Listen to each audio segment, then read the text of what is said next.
without further ado, the first of our weekly visits with the Orange quarterback. Well, it is our first of our 12 weekly visits this year with Orange starting quarterback Kyle McCord. And have you processed that whole sentence yet, Kyle? It's been a wild 9 months that here at a different place, it's a different team, and you're ready to go here again. Yeah, no, I can't wait. I feel like August 31st was the date that I had circled on my calendar when I decided to come here, and now that it's only a few days away and we're finally getting into the season, it's an exciting time. It had to be a whirlwind, right? Like, the transfer portal's crazy. Like, when you, like, we all watched how your season went last year. It was very much out there on the national stage. So you make the decision to do that. How fast was the process for you from that point? It was wild. I really didn't know I was getting into the portal until really once I put my name in at midnight on that Monday. And I feel like some guys get in the portal and have kind of a sense of where they'll end up, but that was not the case for me. I honestly had no idea.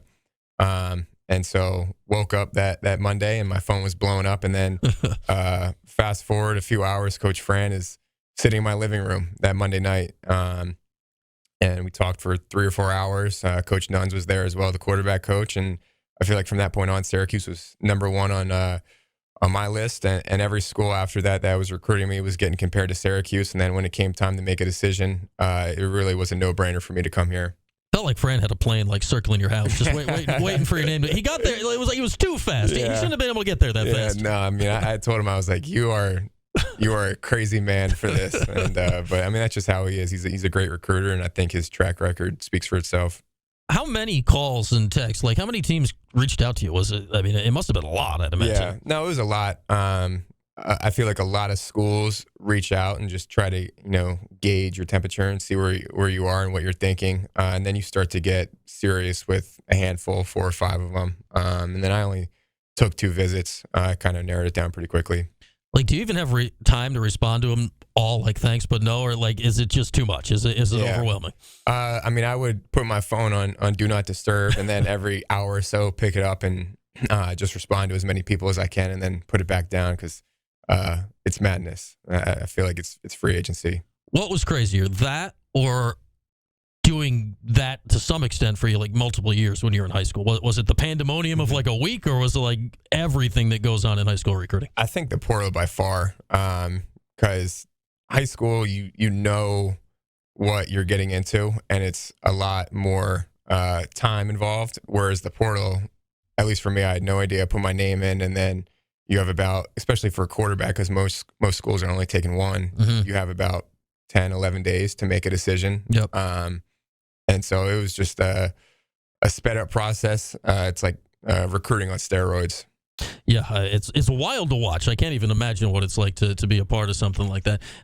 I'm going to phrase this way, Kyle, because I don't want to ask you which is better or which is worse between Ohio State and Syracuse. What is the biggest difference you have found from your time at Ohio State to your time so far here at Syracuse?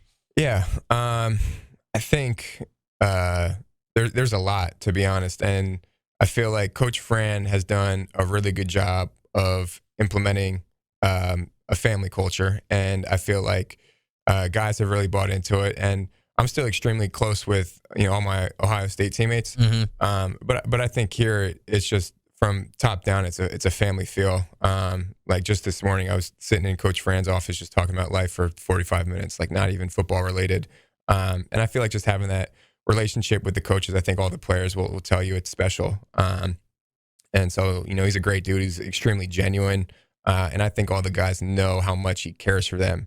And I feel like when you know that about your coach, it makes you want to play that much harder. I feel like every program says they're that, right? Like every coach is like, yeah, family, all this stuff. How different is it to see a guy that's, actually doing it? Yeah. I mean, he does exactly what he says he does. And I feel like that's extremely rare in college football today. And I try to tell the young guys on the team, like, you don't realize how lucky you are to be playing for a coach like this. And a lot of the other guys who came in from the portal with me are saying the same thing. Like, having a coach as genuine as Coach Fran is, who cares about his players, more than what they do on the field, but off the field as well.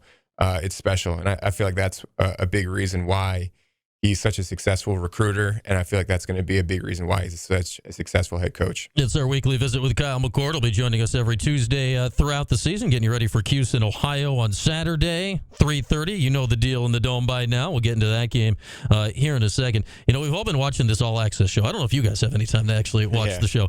You completed a lot of balls to Oronde in the show yesterday. Yeah. How good is it to have a guy like that, especially coming off, you had Marvin Harrison, now you got Oronde. Yeah, I think that Oronde is the best tight end in college football. I think you turn the tape, it speaks for itself. And I feel like everything happens for a reason. Obviously, getting hurt last year was not ideal, but I feel like if he doesn't get hurt, he's going on to the NFL, and he would be on an NFL roster right now. So having the chance to play with him, I'm extremely grateful for it. And you mentioned Marvin. I think Oronde reminds me of him a lot, just the way they go about their business, both coming from dads who played in the NFL for a while.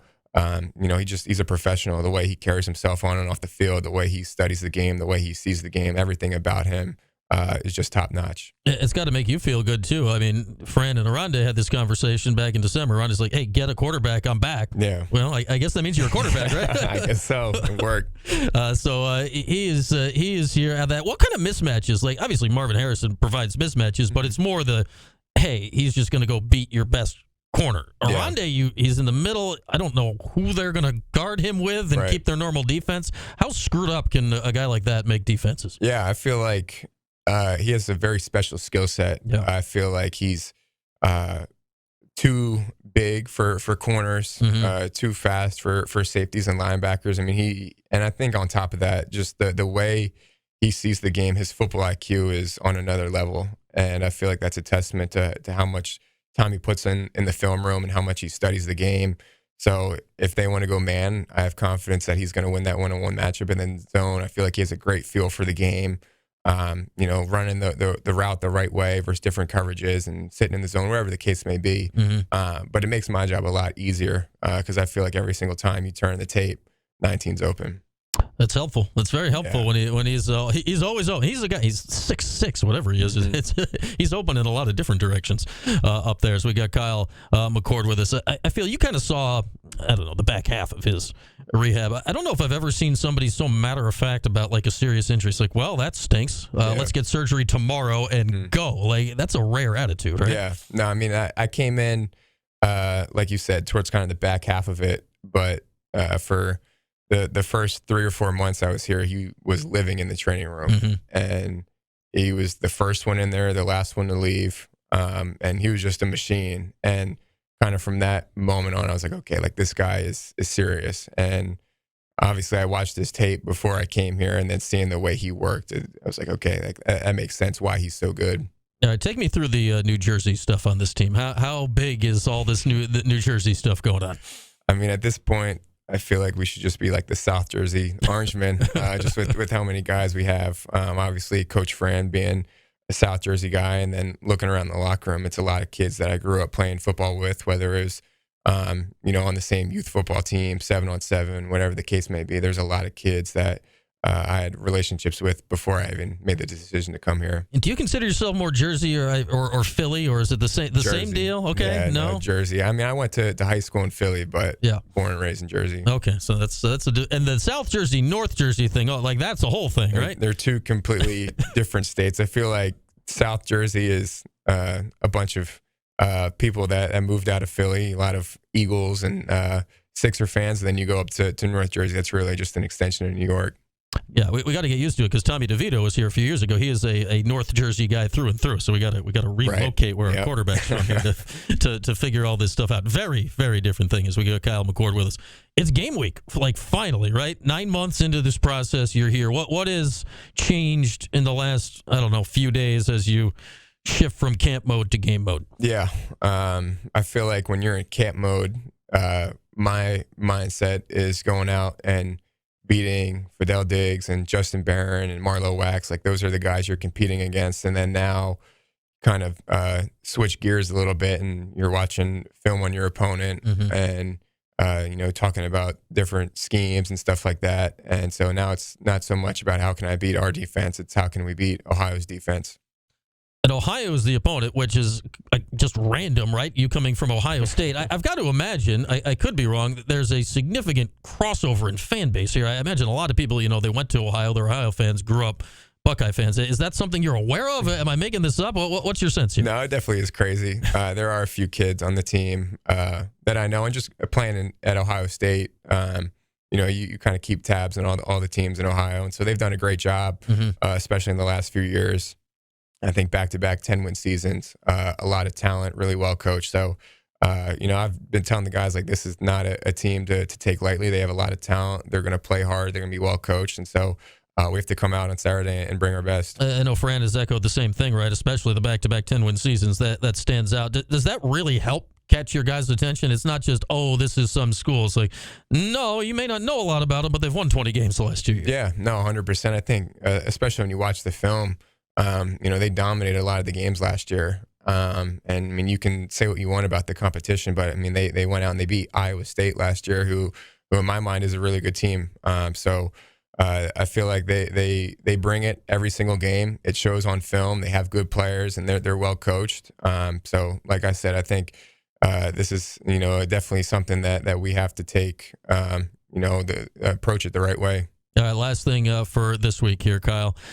You've run out in front of 100,000, and you've done it more than once. That's a thing. But this is a new thing, right? Like jitters. What are you expecting? Nerves? Cool. What are you expecting when you run out of that tunnel on Saturday? Yeah, I'm more, I think, excited more than anything, and just itching to get out there. It's been a long off season. Like the last time I played football was against Michigan, so still have a little bit of a bad taste in my mouth. So I'm excited to play and just get out there and finally be able to compete with the guys that I've been busting my butt with the last 9 months. All right, Kyle. Looking forward to watching this season. Good luck. Yes, sir. Thank you.